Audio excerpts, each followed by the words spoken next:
عمران خان کے علاج کے حوالے سے اگر میں یہ کہوں گیم آن ہے تو غلط نہیں ہوگا۔ آج آپ نے دیکھا سپریم کورٹ میں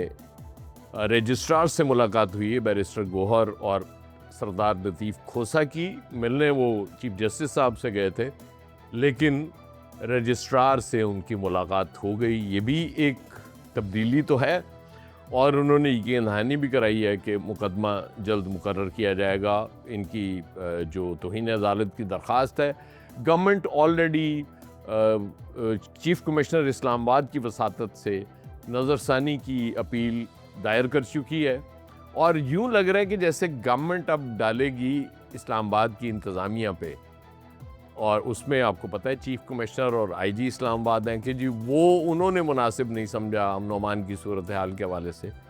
لیکن جب ان پہ اگر ڈلے گا تو انٹرسٹنگ چیز یہ ہے کہ پی ٹی آئی نے وزیر داخلہ جو ان کے انچارج وزیر ہیں ان کو تو فریق ہی نہیں بنایا۔ پرائم منسٹر ہیں، وزیر قانون ہیں، باقی ہیں، وزیر اطلاعات ہیں، لیکن وہ نہیں ہے اس میں فریق، جس پہ ظاہر ہے اب چیمگوئیاں ہوتی ہیں کہ کوئی تو ڈیل ہے، کوئی تو بات ہے، جس وجہ سے انہوں نے نقوی صاحب کو سپیئر کیا ہے، کیونکہ نقوی صاحب کے ہی ان سے رابطے ہیں اور کافی عرصے سے رابطے چل رہے ہیں۔ ایک خبر بریک بھی ہو گئی تھی کہ بیرسٹر گوہر کے ملاقات ہوئی تھی محسن نقوی صاحب سے، بہرحال اس کو پھر تردید کرائی گئی، میں آپ سے لفظ یوز کر رہا ہوں، تردید کرائی گئی کہ ایسی کو ملاقات، وہ صرف سلام دعا ہوئی تھی، ظاہر ہے ان کی والدہ کے انتقال کے لیے وہ تعزیت کے لیے بھی گئے تھے،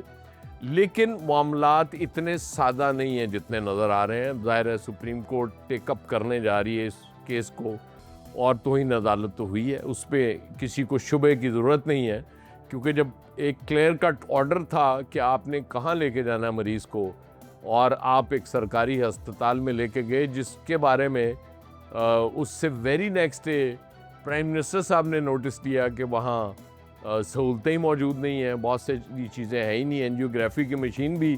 ٹھیک نہیں ہے، تو اس وہاں پہ فٹنس رپورٹ جاری کر دی گئی، ڈاکٹروں کے پینل نے کر دی، بس اعلامیہ ایک جاری ہو گیا، بہت اچھے۔ اب سوال یہ، میں پہلے بھی یہ بات کر چکا ہوں، میرا سوال یہ ہے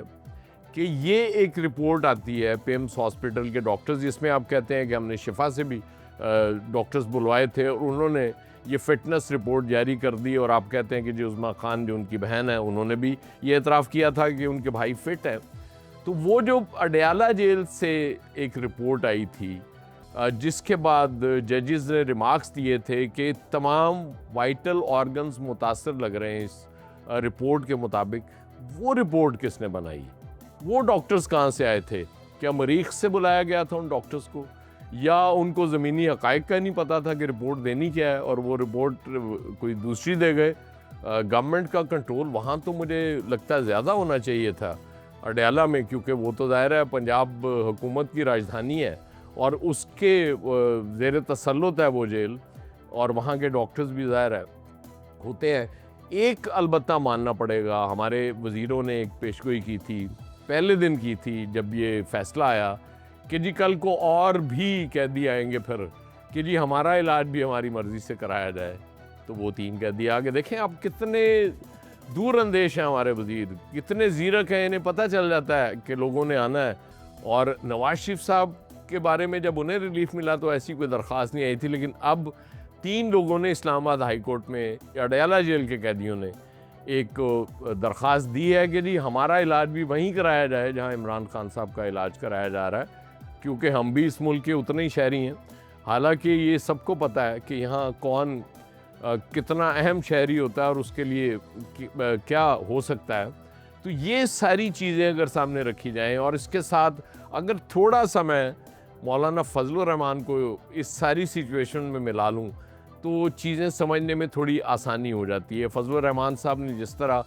فیلڈ مارشل صاحب کو مخاطب کر کے جس طرح کے الفاظ استعمال کیے ہیں، وہ یقیناً وہ خطرے سے خالی نہیں ہے، جس طرح کی وہ باتیں کر رہے ہیں، وہ پارلیمنٹ کی بالادستی کی بھی بات کرتے ہیں، جمہوریت کی بھی بات کر رہے ہیں۔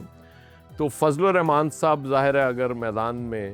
اترنے کے لیے تیار ہیں، جوائنٹ متحدہ اپوزیشن جس کو کہتے ہیں، اس پہ بھی کام کر رہے ہیں، اور وہ کہتے ہیں جی پارلیمنٹ میں ہمیں ہونا چاہیے۔ پھر شفیع جان یہ فرما چکے ہیں کہ جی تحریک عدم اعتماد بھی آ سکتی ہے۔ تو آپ کو یاد ہے نا کہ عمران خان صاحب کے خلاف بھی تحریک عدم اعتمادی آئی تھی، اسی طرح کا سین بنا تھا، اور تب اس کو لیڈ کون کر رہا تھا؟ جی بالکل میرے پیارے مولانا فضل الرحمان، ظاہر ہے وہ بڑے زیرک سیاستدان ہیں، آپ جانتے ہی ہیں۔ تو اب اگر کوئی اس طرح کی چیز، کوئی کھچڑی پک رہی ہے اور کل کو شہباز شریف صاحب کی گورنمنٹ کے خلاف کوئی تحریک عدم اعتماد آتی ہے، اگر وہ اس سے پہلے کوئی سپریم کورٹ کوئی زیادہ غصہ نہ کر جائے، تو پھر آپ سمجھ سکتے ہیں کہ اس کا نتیجہ کیا ہو سکتا ہے۔ اس طرح کے معاملات میں نتیجہ ہوا کیا کرتا ہے، یہ آپ کو مجھے بتانے کی ضرورت نہیں، آپ مجھ سے زیادہ سمجھدار ہیں۔ تو میرا خیال آج کے لیے اتنا کافی ہے، اس پہ اکتفا کرتے ہیں، اور پھر اس کا اختتام میں دوبارہ اپنے پہلے جملے پہ کرتا ہوں، کرکٹ کی اصطلاح میں گیم آن ہے۔ Thank you.